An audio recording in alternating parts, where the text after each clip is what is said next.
Coronavirus, la pandemia. ¿Cuáles son los síntomas? ¿Cómo se transmite? ¿Qué puedo hacer para protegerme y prevenir la propagación de la enfermedad? Nuevo padecimiento que ha encendido las alarmas de los sistemas de salud. Coronavirus, la pandemia. En fin de semana también tenemos programa especial. Hacemos una recapitulación de lo que aquí le hemos presentado a lo largo de la semana, por si usted no tuvo oportunidad de vernos, que se ponga al tanto, se actualice en información. Así que vamos directamente a ella. Es nuestro compañero Pablo Gómez, corresponsal de la agencia EFE, quien nos presenta el informe de la Organización Mundial de la Salud. Hola, ¿qué tal? Buenos días, Belén. Buenos días a todo el auditorio de Canal 44. Los casos de COVID-19 superan los 155 millones y medio en el mundo, según los datos de la Organización Mundial de la Salud, mientras que el total de fallecidos a nivel global ya sobrepasa los 3,2 millones. Por regiones, América se acerca a los 63 millones de casos positivos y más de 1,53 millones de muertes. Le sigue Europa con alrededor de 52 millones y medio y casi 1,1 millones de fallecidos. Después viene la región del sudeste asiático, que presenta más de 24 millones de casos positivos y se acerca a los 300.000 muertos.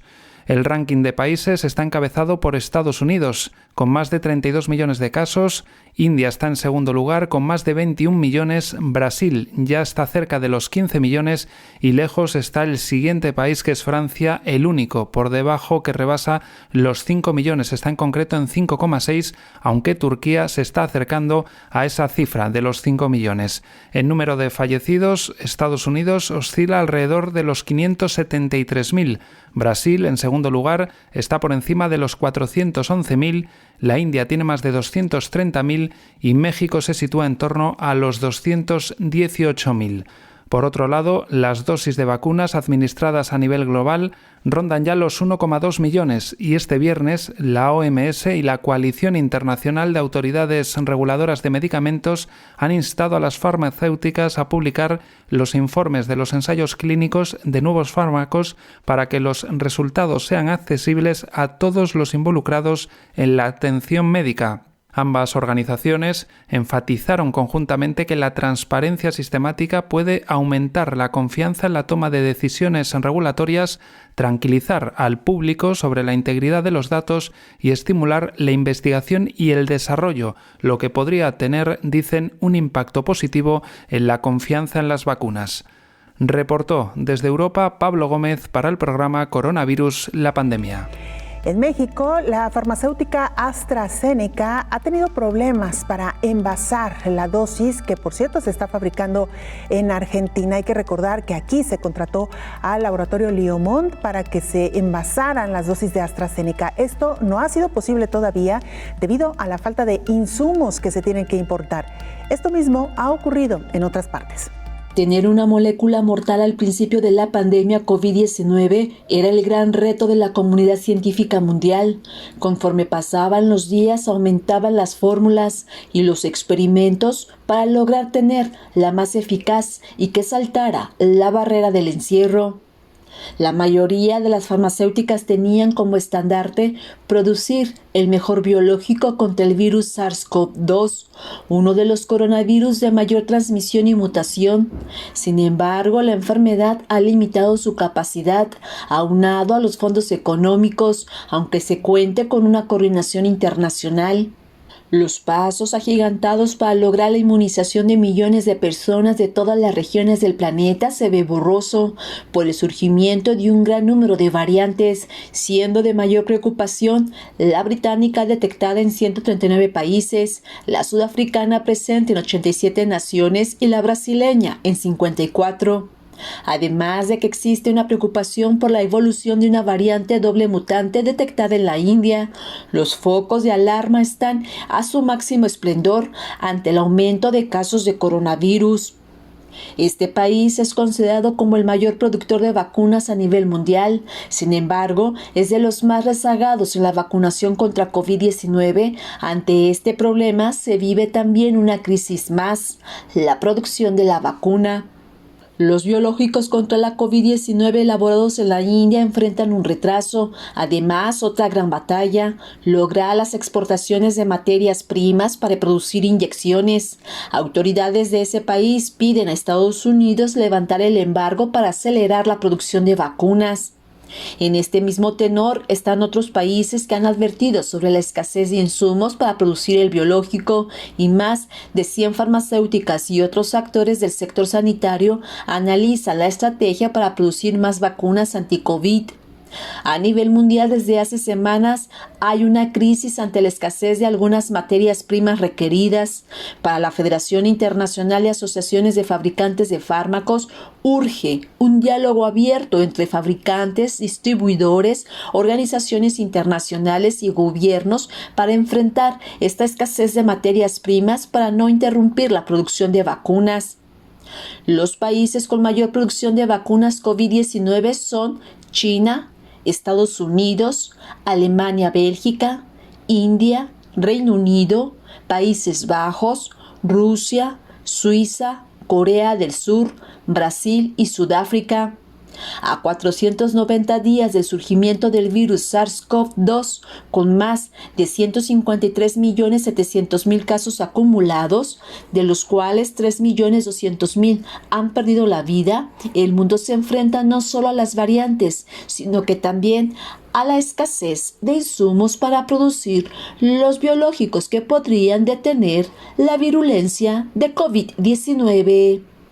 Informó Isaura López Villalobos. En este contexto, el infectólogo Héctor Raúl Pérez Gómez refiere que la crisis sanitaria en India afectará también la producción de vacunas. Hay que recordar que India es uno de los centros más importantes a nivel mundial en cuanto a la fabricación, envasado y distribución de los biológicos. Terrible, porque la India estaba fabricando un buen número de dosis de vacunas diversas. Y la crisis que están viviendo ahora vemos que impacta en esa producción y seguramente incluso de esa producción podrían estar requiriendo ellos un número significativo. Claro. Es posible que necesiten poner solamente la India alrededor de 1.000 millones de dosis de biológicos para poder tener un impacto real sobre la grave pandemia que están viviendo. Y pues en ese sentido no cabe duda que el impacto que se generará a otros países que estaban dependiendo de esa producción hindú se va a ver afectada. Claro. Bueno, en días pasados el presidente de México anunció que no reclamaría un convenio que habían hecho con propósitos de recibir vacunas, si mal no recuerdo, de AstraZeneca, producidas en la India. Entonces, seguramente así como ese caso, habrá muchos a nivel mundial. Claro. Y bueno, ojalá y muy pronto la India pueda empezar a resolver esta grave crisis que está viviendo, ¿no? Podría ser para algunos otros países. Lo hemos visto a lo largo de estas semanas. Chile volvió a tener un cierre durante, si mal no recuerdo, 14 días. Lo estamos viendo con Turquía. Ocurrió con Gran Bretaña hace aproximadamente 3 semanas o 4 semanas, de igual manera. Y es que la vigilancia epidemiológica debe mantenerse activa en todo momento, porque en cuanto se observa o un enlentecimiento en la disminución de la curva, o en cuanto se observa un repunte de la curva, aun cuando ésta hubiera tenido un buen ritmo hacia la baja, ahí inmediatamente hay que prender alertas y es preferible tomar medidas radicales. Reino Unido, cuando tomó esa decisión, por ejemplo, llevaba alrededor del 50% de su población vacunada. Y uno se puede preguntar, bueno, ¿y por qué ocurrió el rebrote? Bueno, lo hemos dicho muchas veces. en tanto no se logre vacunar casi a la totalidad de la población, el riesgo de rebrotes o repuntes de la enfermedad puede ocurrir en cualquier momento, sobre todo perdiéndose las medidas de disciplina, de protección interpersonal y de utilización de cubrebocas, etcétera, o eventos masivos como los que hemos comentado previamente. Entonces, por eso la recomendación de seguirnos protegiendo. Comentábamos ayer que hace 3 semanas Atlanta, los Centros para Control de Enfermedades, publicaron las guías para poder tener un poco de mayor libertad en personas que han tenido vacunación total, completa, esquema completo. Y bueno, son muy interesantes. Sin embargo, no perder de vista que no pueden aplicar para todo el mundo, porque también depende del ritmo de vacunación y del porcentaje de población ya vacunada. Esto está publicado para los Estados Unidos, incluso lo puede uno encontrar en las guías técnicas de la Secretaría de Salud en México, pero con una leyenda que dice, es una publicación de los Centros para Control de Enfermedades y Prevención de Atlanta en Estados Unidos, que aplica en virtud del ritmo de vacunación que todavía lleva la Unión Americana, ¿no? Que, por cierto, todo parece indicar que para finales de mayo sí podrían estar alcanzando al 50% de su población vacunada, como lo anticipó Biden en su campaña política para la presidencia de la República. Vamos a nuestra primera pausa, regresamos con más.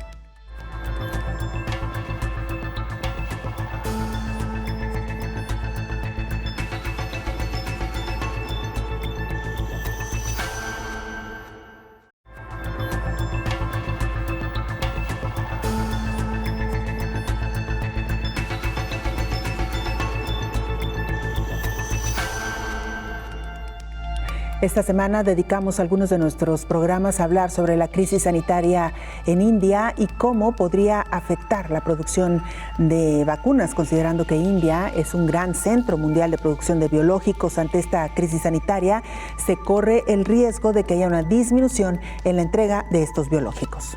La India es muy importante para la producción de vacunas y el hecho de que esta crisis sanitaria esté progresando de la manera como se está viendo pone en peligro la posibilidad de que el país continúe abasteciendo con vacunas al resto del mundo. Por ejemplo, la vacuna rusa Sputnik es manufacturada en India. Durante la crisis sanitaria, el país suspendió la fabricación de vacunas, lo que ha puesto en alerta a las naciones que tenían convenios para recibir sus biológicos anti-COVID. Recordó que en unas regiones de este país se realiza un proceso electoral, por lo que las autoridades habían permitido realizar mítines políticos, lo que ha abonado a esta crisis. La alarma que está enfrentando la India es un caso que debe ser estudiado por otros países, ya que ilustra los riesgos de relajar medidas de la COVID, que ya se ha visto es altamente contagiosa. En el análisis de los especialistas explican que además de la relajación de las medidas de contención, la vacunación casi se detuvo. A pesar de ser considerada la farmacia del mundo, donde más medicamentos y vacunas se maquilan, hasta el momento la India ha vacunado completamente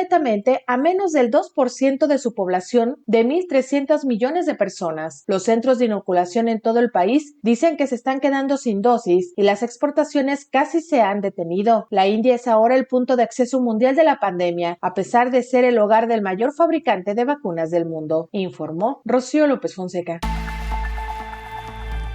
En este contexto, la Organización Mundial de la Salud confía en que el Instituto Serum, que es precisamente el responsable de la distribución de estas vacunas en India, pues no incumpla con los contratos de entrega de los biológicos. La jefa científica de la Organización Mundial de la Salud, Soumya Swaminathan, advirtió que India necesita vacunar a unos 1.000 millones de personas para que la inmunización tenga impacto en la reducción de contagios. Sin embargo, no espera que el Instituto Serum, el mayor fabricante de vacunas, pueda volver a exportar la misma cantidad que antes. En los próximos meses, no esperamos que el Instituto Serum pueda suministrar el tipo de volúmenes que se predijo originalmente. El asesor senior de la OMS, Bruce Aylward, explicó que COVAX espera recibir unos 20 millones de dosis de India en vez de 100 millones debido a la crisis de COVID.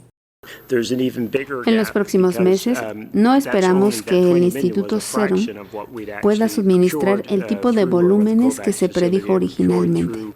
El Instituto Serum es el mayor fabricante de vacunas en el mundo por el número de dosis producidas y vendidas a nivel internacional, con más de 1.500 millones de dosis que incluyen vacunas contra poliomielitis, difteria, tétanos, tosferina, entre otras. Se estima que alrededor del 65% de los niños del mundo reciben al menos una vacuna fabricada por la empresa, informó Elizabeth Ortiz. Vamos a Turquía con nuestra compañera Lara Villalón, corresponsal de la agencia EFE, para que nos actualice información. Turquía entró en confinamiento total de 17 días, en los que solo funcionan los servicios esenciales y el transporte entre provincias también se ha restringido y se han prohibido la venta de bienes no esenciales como electrodomésticos, ropa e incluso bebidas alcohólicas. El gobierno se dio cuenta de que los casos estaban aumentando mucho y coincide justo con el fin del mes de Ramadán, el mes sagrado musulmán, en el que muchas familias se encuentran y viajan miles de kilómetros para encontrarse con otros familiares, y decidieron cerrar durante 3 semanas para reducir los casos al máximo antes de la temporada del verano. Respecto a la vacuna, van mucho mejor que muchos países de Europa. Más del 10% de la población ya ha sido vacunada con 2 dosis y los ciudadanos tienen la posibilidad de elegir entre la vacuna china Sinovac, la alemana Pfizer, Pfizer-BioNTech, y justo han cerrado otro trato para poder producir y administran a la población la vacuna rusa Sputnik. Inicialmente tenían previsto tener vacunado el 70% de la población antes del verano, pero como ha ocurrido en todos los países, esa medida se ha ido retrasando y se espera que a principios de otoño pueda tener el 70% de la población vacunada. Estas restricciones solo afectan a la población local y están diseñadas de una forma en la que los turistas pueden seguir entrando en el país y disfrutar de sus vacaciones, ir a visitar monumentos, moverse sin restricciones por las zonas, ir a la playa, sin vivir esas limitaciones que está viviendo la población local. El gobierno estaría matando 2 pájaros de un tiro porque sí que ha coincidido con un gran aumento de los casos a inicios de la primavera, y aunque lo pudieron controlar a 3 semanas después o así, como estaba muy cerca este encuentro familiar después del Ramadán, el gobierno quiso imponer estas restricciones para reducir los casos, y de hecho el presidente turco Recep Tayyip Erdogan dijo que esperaban poder reducir los casos a 5.000 diarios de los 30.000 que hay ahora mismo, justo cuando terminen las restricciones y empiece la temporada de verano. Turquía de momento ha admitido que el 70% de los casos que hay actualmente son de la variedad británica, y justo hace una semana ha detectado variantes también de la mutación india, pero de momento no suponen un gran amenaza para la población. El infectólogo Héctor Raúl Pérez Gómez habló esta semana precisamente de cómo han impactado las diferentes variantes del virus del SARS-CoV-2 en países hoy particularmente preocupados con la variante india.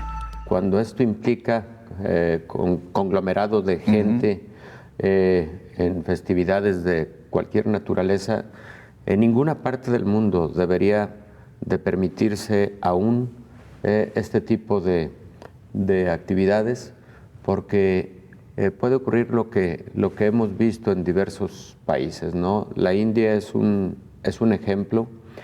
Llevaban un control razonablemente bueno hasta que ocurren estas festividades, en donde la cantidad de personas que se reunieron fue impresionante, frecuentemente sin utilizar cubrebocas, y ahí les vino la explosión epidémica. El turista en estos momentos de pandemia debe analizar muchos factores. El primero de ellos es cómo está la pandemia, cómo está la transmisión comunitaria en sus lugares de destino turístico.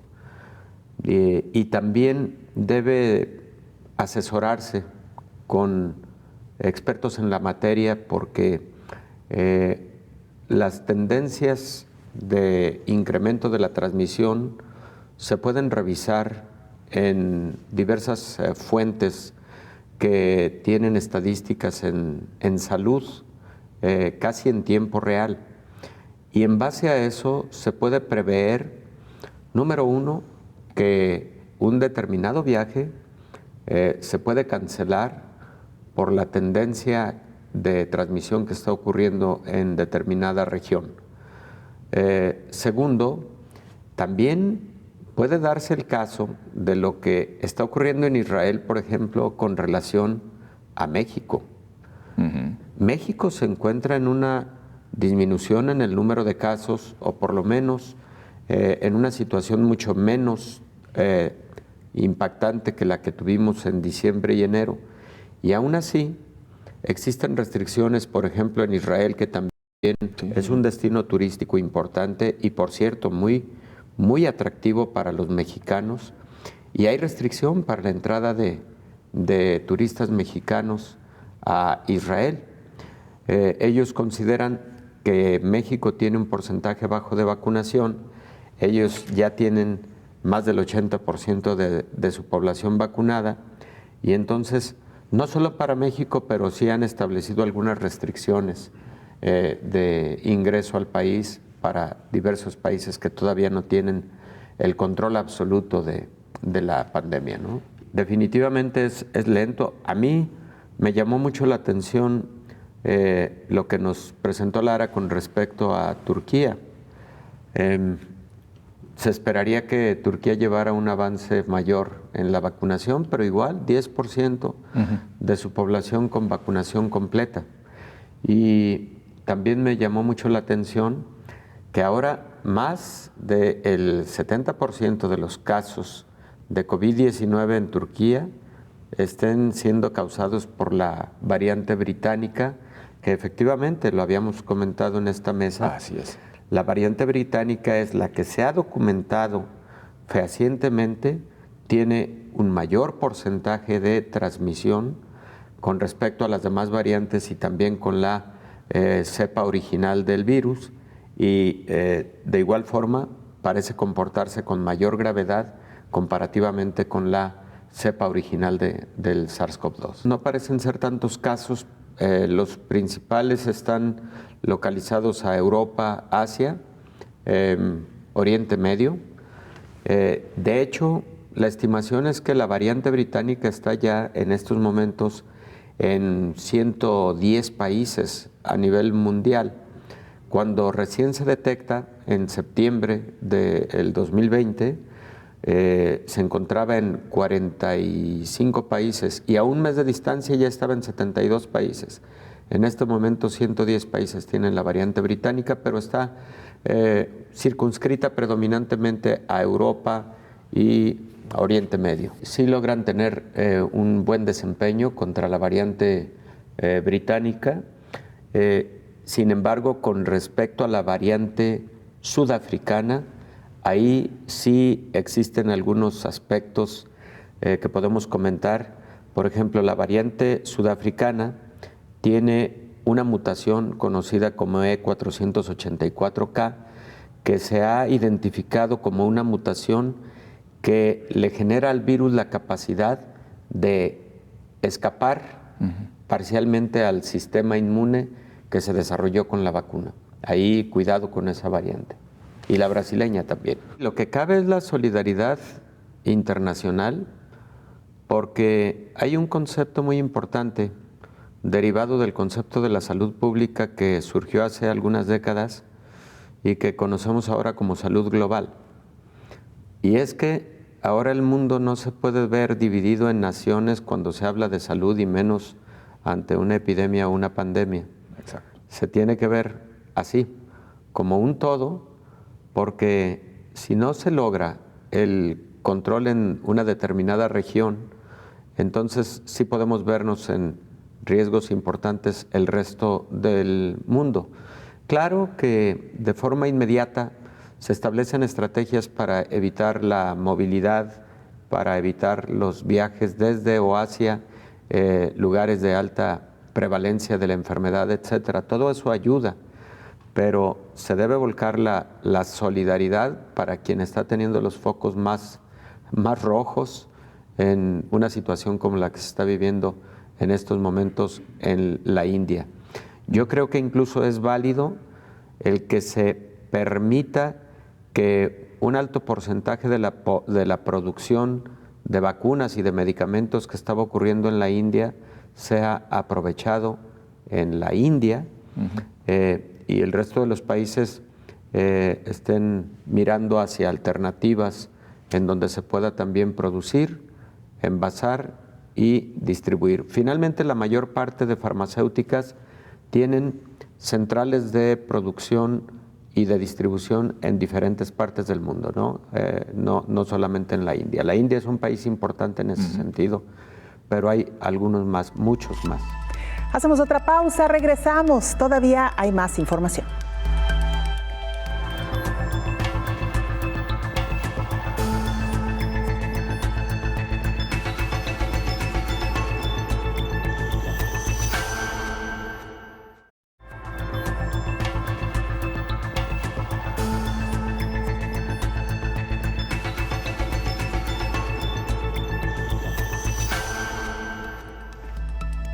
A esta redacción de Coronavirus, la pandemia, han llegado muchas preguntas en torno a los efectos secundarios que provocan las vacunas. Es por ello que esta semana dedicamos también algunos programas a hablar de ello. Estos efectos secundarios son total y absolutamente normales. Escuchemos.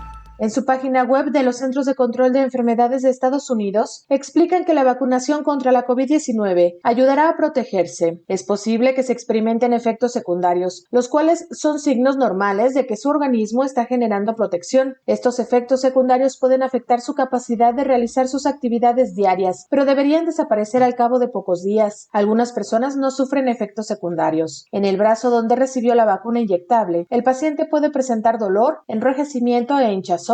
En el resto del cuerpo, cansancio, dolor de cabeza, dolor muscular, escalofrío, fiebre y náuseas. Los CDC recomiendan que para reducir el dolor y las molestias donde recibió la vacuna, se puede aplicar un paño limpio, frío y húmedo sobre el área y se debe usar o ejercitar su brazo. También se explicó que si ya se recibió la segunda dosis o está por recibirla, los efectos secundarios después de la segunda aplicación pueden ser más intensos que los que sintió después de recibir la primera. Estos efectos secundarios son signos normales de que su organismo está generando protección y deberían desaparecer al cabo de unos días. Se recomienda comunicarse con su médico si la irritación o sensibilidad de la zona de la inyección empeoran pasadas las 24 horas o si los efectos secundarios le preocupan o parecen no estar desapareciendo al cabo de algunos días, informó Rocío López Fonseca. Respecto a los efectos secundarios de las vacunas, el infectólogo Héctor Raúl Pérez Gómez nos amplió la información. Las reacciones habitualmente son un reflejo de que el sistema inmune empezó a trabajar. El sistema inmune, al empezar a trabajar, produce algunas sustancias, moléculas conocidas como citocinas que generan inflamación. Y esa inflamación se puede reflejar en la aparición de fiebre, de dolores musculares, de dolores articulares, de dolor de cabeza, que son de las manifestaciones más comunes en casi todas las vacunas, incluida la vacuna de COVID-19. Hay quien incluso ha argumentado que cuando se presentan estos efectos a las vacunas, existe una mayor probabilidad de que la respuesta inmune sea mejor que quien no tiene ningún efecto después de vacunarse. Es hipotético, realmente no se ha podido confirmar esa hipótesis. Puede ser una muy buena pregunta de investigación, indudablemente, pero en el caso específico de la vacuna de COVID, ¿qué es lo que ocurre? Lo que ocurre es que una partícula del virus, conocida como espícula, y de la que hemos hablado aquí en una enorme cantidad de ocasiones, es la que entra a nuestro organismo a través de la vacunación, independientemente de qué tipo de vacuna se está utilizando, pero finalmente esa pequeña partícula del virus que no genera infección, porque es solo una partícula, una proteína del virus, llega y le genera el reto al sistema inmune. El sistema inmune la reconoce y empieza a trabajar, formando anticuerpos y también formando células del propio sistema inmune, conocidas como linfocitos T de ayuda, linfocitos B que a su vez producen anticuerpos específicos ya contra esa partícula, y por otro lado, otro grupo de células conocidas como macrófagos empiezan a producir estas citoquinas o citocinas proinflamatorias, que son en buena medida las que provocan estos síntomas de los que estamos hablando. Entonces, es muy esperado que ocurran este tipo de molestias después de la vacunación entre las siguientes 24 y 48 horas. Y es un poco variable dependiendo del biológico que se utiliza, pero de forma global te diría que entre el 30 y el 50% de las personas que nos hemos vacunado contra COVID-19 podemos tener este tipo de efectos secundarios o reacciones a la vacuna leves. Podríamos decir que en algunos casos son leves moderadas. Hay quien nos dice, a mí me dolió mucho el cuerpo, tuve muchos dolores musculares, articulares, y definitivamente tuve que quedarme en reposo y en momentos tomar paracetamol, porque sí me alcanzó a llegar a 38 grados la temperatura y mucho dolor de cabeza. Bueno, pueden ocurrir en ese rango de manifestaciones clínicas estos efectos que se consideran leves y en algunos casos moderados.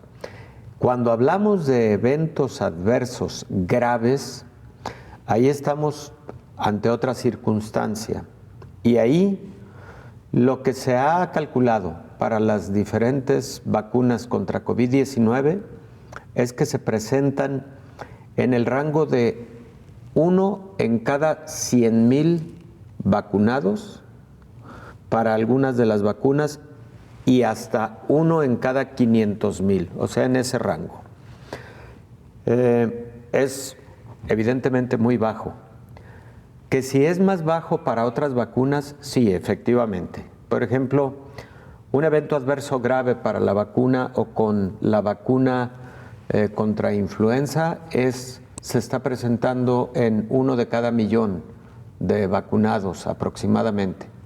Entonces, sí se presenta con un poco mayor frecuencia para el caso de las vacunas contra COVID-19, pero no mucho mayor a las que se pueden observar con otros biológicos, como el caso de influenza, por ejemplo. Se ha determinado cuáles serían las contraindicaciones absolutas para recibir la vacuna contra COVID-19. Para la mayor parte de ellas, la farmacéutica recomienda no utilizar la vacuna en aquellos pacientes que han tenido un evento adverso tipo anafilaxia, que para decirlo de manera coloquial es un tipo de alergia muy grave que puede generar, además de manifestaciones en la piel, puede generar edema facial, puede generar edema o inflamación de los labios. Las personas frecuentemente dicen, se me hincharon los labios inmediatamente, pero además, esto es importante, empecé a notar dificultad para respirar. Tuve que correr al hospital, me tuvieron que llevar corriendo al hospital, o en el sitio donde me vacunaron, me tuvieron que administrar corticosteroides, antihistamínicos, adrenalina, etcétera, porque empecé a tener una grave dificultad respiratoria. Ese cuadro clínico es un cuadro clínico de anafilaxia severa, y cuando ha habido ese antecedente, la recomendación actual es no vacunar con los biológicos contra COVID-19. Esa es una contraindicación absoluta que se está marcando actualmente en las guías técnicas. La otra contraindicación absoluta, Belén, es tener COVID activo. Tener COVID activo. Si usted está enfermo de COVID o tiene muy pocos días de haber sido diagnosticado con COVID, no puede vacunarse. Tiene que esperar aproximadamente un mes para que pase la historia o la fase aguda de la enfermedad y posteriormente ya pueda vacunarse. Esas son las dos contraindicaciones importantes. Algunas condiciones preexistentes. La más importante es la relativa al antecedente de alergias graves, lo que acabamos de platicar. Hasta hace algunas semanas considerábamos que con AstraZeneca y Johnson & Johnson se hubieran presentado las reacciones tipo trombóticas, pudieran estar relacionadas con el antecedente de factores de riesgo para trombos.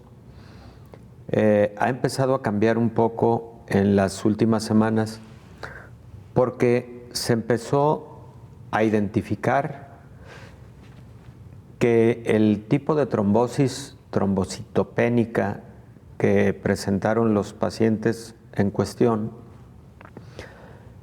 es un tipo de trombosis diferente a la que se genera con factores de riesgo tradicionales. Estos casos asociados a las vacunas de Astra y de Johnson, que por cierto son muy pocos, son contados con los dedos de las manos, y los millones de vacunas aplicadas pues, evidentemente inclinan la balanza a favor de vacunarse, ¿no? Por eso se reanudó todo muy rápido para vacunación con Astra y con Johnson & Johnson, porque el mecanismo por el cual se producen esos estados trombóticos es porque se generan un tipo de anticuerpos de tipo 4, se llaman, contra heparina. Es un mecanismo muy diferente al que genera trombos tradicionalmente, por ejemplo, en las mujeres de edad avanzada, con obesidad, que toman estrógenos, etcétera, porque incluso los casos que se presentaron de trombosis asociada, sorprendentemente fueron en jóvenes y predominantemente en mujeres.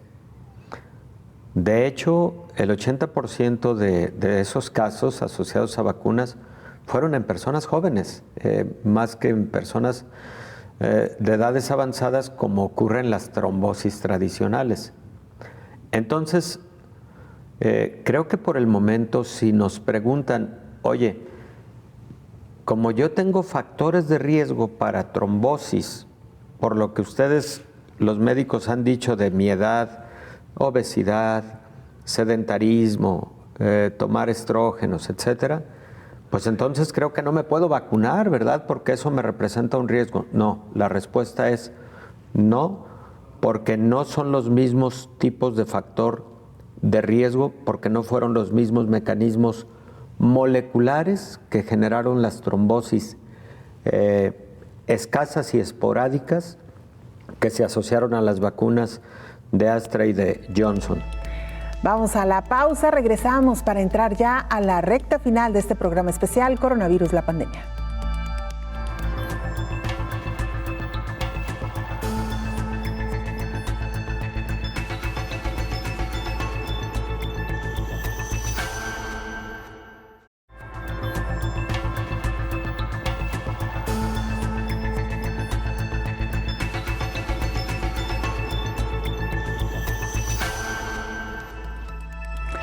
Esta semana también hablamos sobre la interrupción de los servicios de salud derivados precisamente de esta pandemia de COVID-19. Vamos a la siguiente pieza informativa que nos la presenta Rocío López Fonseca.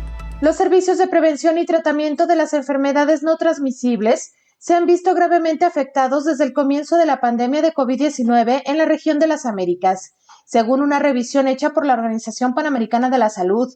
La encuesta virtual, que fue completada a nivel global por más de 150 países y a nivel regional por 28 estados miembros de la OPS durante un periodo de 4 semanas, confirmó que el impacto es mundial y que la interrupción de los servicios de salud de rutina constituyen una amenaza para la salud de las personas que viven con enfermedades crónicas. Desde que comenzó la pandemia, los servicios de salud de rutina fueron reorganizados o interrumpidos, y muchos dejaron de brindar atención a las personas en tratamiento contra enfermedades como el cáncer, enfermedades cardiovasculares, hipertensas, reumáticas, diabetes, entre decenas de padecimientos más. También mucho del personal de salud fueron redireccionados a atender pacientes con COVID-19. Antes de la contingencia por COVID, el 81% de las muertes en las Américas se debieron a enfermedades no transmisibles, es decir, por padecimientos crónico-degenerativos. Se estima que 62 millones de personas en las Américas viven con diabetes y 1.2 millones de personas viven con cáncer en América Latina y el Caribe. Además, 1 de cada 4 personas en las Américas tiene mayor riesgo de enfermar gravemente y morir si se infectan con COVID-19 por vivir con una enfermedad crónica, informó Rocío López Fonseca. El infectólogo Héctor Raúl Pérez Gómez hizo una reflexión precisamente en torno a cómo han cambiado los sistemas sanitarios en el mundo en medio de esta pandemia y las lecciones que deberíamos aprender. La propia Secretaría de Salud en México replicó la información de los Centros para Control de Enfermedades con un señalamiento muy conveniente. El hecho de que estas medidas podrán ser operantes cuando la vacunación haya avanzado, brindando una cobertura mayor a la población mexicana. Pero textual, en la página de los Centros para Control de Enfermedades, en una publicación actualizada al 27 de abril de 2021, se señala, y textual, si me lo permites, las personas completamente vacunadas pueden visitar a otras personas completamente vacunadas en espacios cerrados y sin necesidad de usar mascarillas ni mantener el distanciamiento físico. 2. Visitar o recibir visitas de personas no vacunadas, incluidos niños, de un mismo hogar y con bajo riesgo de enfermarse gravemente a causa de COVID-19 en espacios cerrados y sin necesidad de usar mascarillas o mantener el distanciamiento físico, es decir, recibir visitas de quien no haya estado expuesto, de quien no esté en alto riesgo de enfermar. 3. Participar en actividades recreativas al aire libre sin mascarilla, excepto en ciertos entornos y eventos muy concurridos. 4. Reanudar los viajes nacionales sin hacerse pruebas de detección antes o después de viajar y sin necesidad de cumplir la cuarentena después del viaje. Siguiente número. 6. No hacerse pruebas de detección antes de salir de los Estados Unidos en un viaje internacional, excepto si el lugar de destino así lo exige. No hacerse una prueba de detección después de una exposición, siempre y cuando no tengan síntomas, con algunas excepciones en ciertos entornos. No hacer cuarentena después de una exposición conocida si no tienen síntomas, y no hay necesidad de realizarse pruebas de evaluación de rutina si no tienen síntomas cuando sea viable. Y también se señala lo que sí debemos seguir cuidando aún estando completamente vacunados. Lo que decíamos de seguir usando mascarilla en espacios cerrados, sobre todo en espacios de alta concurrencia, usar mascarillas, evitar las reuniones presenciales numerosas en espacios cerrados, hacerse pruebas de detección Si tienen síntomas de COVID, porque lo hemos dicho, quien está vacunado puede llegar a tener un COVID leve o incluso leve moderado.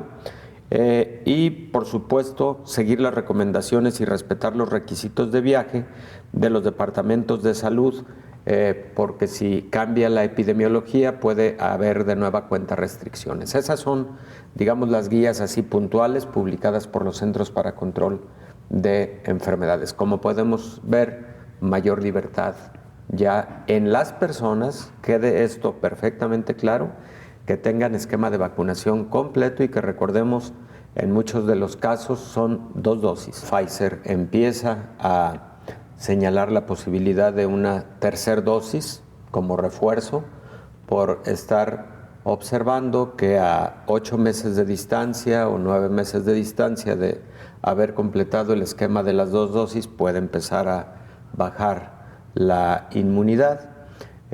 Ya hay algunos estudios con otras vacunas al mismo respecto. Entonces, no nos extrañe que esta vacuna llegara a definirse que tiene periodicidad en aplicación. No sabemos si al año, no sabemos todavía si a mayor distancia, pero seguramente va a ser una vacuna de administración periódica. Y entonces es evidente que estas medidas de las que acabamos de hablar van a tener que conciliarse con esos hallazgos académicos que nos permitan ya una protección a largo plazo, ¿no? Es posible que nuestro amable auditorio nos esté de acuerdo con el comentario. No sé si nos ocurre que ahora ya ese espacio, ese guardar distancia, lo estamos haciendo hasta de manera ya inconsciente, fíjate. Como también sentimos que no traemos el cubrebocas y sentimos que algo nos falta. Los seres humanos vamos adquiriendo los hábitos, qué bueno, me parece conveniente y creo que eso nos va a ayudar para que en el futuro, si bien podamos regresar a una normalidad, pero va a ser una normalidad con un poco de modificación, con algunas modificaciones. Vamos a aprender muchas cosas. Cómo muchos sistemas de salud han desatendido enfermedades crónicas diferentes que son problemas de salud pública por la atención centrada en la pandemia de COVID-19, diabetes, hipertensión, enfermedades cardiovasculares diversas, cáncer, incluso la última nota que escuchábamos al respecto de la cantidad de recetas no surtidas de fármacos para el control de estas enfermedades crónicas no transmisibles, y es una situación que debe resolverse cuanto antes, porque si la población no tiene adecuado control de estas enfermedades crónicas, puede tener mucho más riesgo de COVID grave. Y sabemos desde inicios de la pandemia las casuísticas más grandes publicadas al respecto, por ejemplo, una casuística de China que incluyó alrededor de 94,000 pacientes, los primeros 94,000 pacientes. Ellos identificaron perfectamente bien como factores de riesgo, además de la edad, pues la presencia de estas enfermedades crónicas. Y en la literatura médica nos podemos encontrar muchos, cientos a lo mejor de artículos, y todos coinciden en ese hecho, ¿no? Le va más mal con COVID-19 a un paciente con diabetes mal controlada comparativamente con alguien bien controlado. Y así puedes decirlo para hipertensión arterial, para pacientes que tuvieron antecedente de un infarto agudo del miocardio, para pacientes con enfermedades pulmonares crónicas, para pacientes con cáncer, etcétera.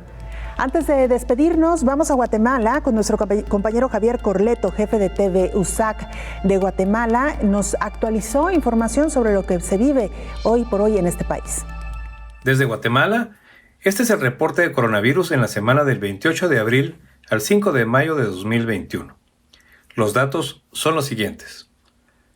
230.095 casos acumulados, 207.862 recuperados, 14.627 casos activos y 7.606 fallecidos. El primer lote de las vacunas Sputnik V llegó este miércoles 5 de mayo a Guatemala, luego de varios días de retraso. Las primeras 50.000 dosis ingresaron vía aérea. El cargamento fue llevado al Centro Nacional de Biología en la zona 11 capitalina y posteriormente se distribuirán las dosis en centros de vacunación. Estas vacunas forman parte de las 16 millones que el Ministerio de Salud adquirió a través de un intermediario ruso. Guatemala ya pagó el 50% del valor total de las vacunas rusas. La vacunación, que contempla a los adultos mayores de 70 años, aún no ha iniciado en forma masiva. Los médicos piden que se extremen las medidas de cuidado para no exponer a los adultos mayores aunque ya hayan sido vacunados. Las autoridades sanitarias también insisten en que el cuidado que se ha mantenido en estos últimos meses de la pandemia debe atenderse y cumplirse con las medidas, sobre todo porque son personas menores de 40 años las que se están contagiando de COVID-19 con mayor frecuencia. Hasta el 3 de mayo del 2021, el tablero COVID-19 del Ministerio de Salud Pública y Asistencia Social muestra que las personas de 40 años se han contagiado de este coronavirus y que son 132.388. Esto representa más de la mitad del total de contagios desde que la enfermedad llegó a Guatemala. La segunda fase de vacunación comenzó oficialmente con 102.842 personas registradas en todo el país y en varios departamentos se empezó a aplicar la vacuna de la farmacéutica AstraZeneca. Esta fase comenzó inyectando la primera dosis a pobladores de la capital, Alta Verapaz, Chiquimula, Chimaltenango y Quetzaltenango. En Guatemala serán vacunados entre 1.000 y 1.200 personas diariamente, en un lapso de 4 meses. La Universidad de San Carlos de Guatemala es uno de los centros autorizados para la vacunación y cuenta con un sistema sencillo que va desde las medidas de bioseguridad, todo el proceso de inscripción en línea, personal profesional para atender a las personas mayores, hasta un lapso de observación al paciente después de la vacunación por cualquier situación que pueda ocurrir y la hospitalización si fuese necesario. Todo este proceso se lleva a cabo por medio de 2 formas, peatonal y vehicular, para la comodidad y seguridad de las personas mayores de 70 años. Para Canal 44, desde la Universidad de San Carlos de Guatemala, reportó Javier Corleto. Saludos. De esta manera llegamos al final de este programa especial. Gracias por habernos acompañado. Le invitamos para que nos sintonice en la siguiente emisión. Hasta entonces. Coronavirus, la pandemia.